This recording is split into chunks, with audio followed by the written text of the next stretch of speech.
good news daw tungkol sa ayuda. Pinagbabawalan na ng COMELEC at ng DSWD ang mga politiko at kandidato sa pamamahagi ng ayuda. Ayon kay Social Welfare Secretary Rex Gatchalian, pagbabawalan na ang mga kandidato sa mga payout areas ng AKAP, yung kontrobersyal na ayuda sa kapos ang kita program ng DSWD. Kasama raw yan sa guidelines na binabalangkas ngayon ng DSWD, kasama po ang DOLE at yung NEDA. Sa hanin naman ng COMELEC, pagbabawalan din daw ng COMELEC ang mga kandidato ng OMEPAL sa distribusyon ng ayuda sa campaign period para sa 2025 elections. Ngayon, gaano kahigpit yan? Ang sabi ni COMELEC Chairman George Garcia sa amin, absolute ban ito sa mga kandidato sa ayuda payout venues. Bawal din daw ang mga placards, mga streamers at mga tarpaulin na mga kandidato doon po sa ayuda venue. Labag daw ito sa Article 261 ng Omnibus Election Code. Maring ito po ang nalabag ang undue influence sa ilalim ng prohibited acts. Bawal ang mangako directly or indirectly ng expenditure o yung paggastos ng gobyerno para maimpluwensyahan ang mga botante na bumoto para po sa isang kandidato. Election offense daw ito na maring ika-disqualify ng isang kandidato. Bakit may paghihigpit? Natatandaan po siguro ninyo ang kontrobersya sa AKAP, yung ayuda na pinopondohan ng Kongreso ng 26 billion pesos para sa 2025.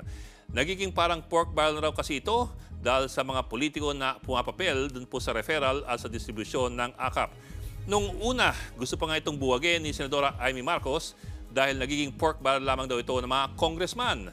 Sa huli, napagkasunduan ang isang hatian. 21 billion para sa congressmen, 5 billion naman para sa mga senador. Pinayagan naman ito ng Pangulo basta't merong oversight ang DSWD, DOLE at yung NEDA.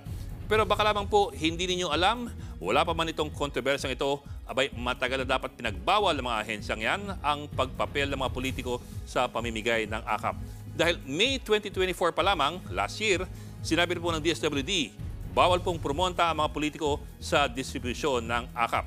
Noong Desyembre rin, sinabi ng DSWD na 2021 pa lamang, meron na raw memorandum na pinagbabawal ang paggamit ng DSWD ayuda sa paraang nakaka-impluwensya sa mga botante. E paano naman yung pagbabawal ng COMELEC gamit ang Omnibus Election Code? Tandaan po ninyo, ang Omnibus Election Code o Batas Pambansa 881 pinirmahan noon pang taong 1985. So ang mga bagong patakaran na yan, hindi naman po talaga bago. Ito po ang hamon ko sa inyo. Magsimpleng Google image search ka lang ng katagang AKAP payout. At makikita mo ang mga litrato at bandera ng mga politiko na nakapronta sa pagbibigay ng AKAP. At tama po ang mga senador, puro mga congressman nga ang nakapronta sa AKAP, kasama po siyempre si Speaker Martin Romualdez.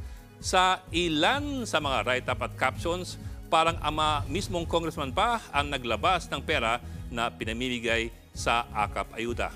Para po malinaw ha, ang AKAP ay ayuda na pinamamahagi ng DSWD. At sa patakaran, DSWD lamang po ang talaga nag-evaluate, nag-approve at nag-distribute dapat ng AKAP. Pero hindi ata napansin ng marami na hindi lamang naman ang AKAP ang ayuda kung saan maraming politiko ang pumapapel. Halimbawa po, ang AICS, ang Assistance for Individuals in Crisis Situations na hawak din ng DSWD. Ang AICS, hiningan ng Malacanang ng budget na 35 billion pesos para sa taong 2025. Ngayon, kung mag-Google image search ka ng mga katagang AICS payout, abay, sangkaterbang politiko rin ang lalabas. Pero ngayon, karamihan sa kanila ay galing naman sa Senado. At may mangilan-ngilan din na congressman.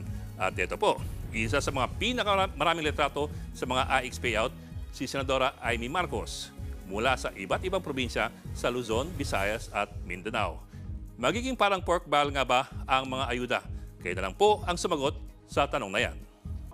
Mga kapatid, Ed Lingaw po, maging maalam at may pakialam sa mga napapanahong balita sa ating bansa.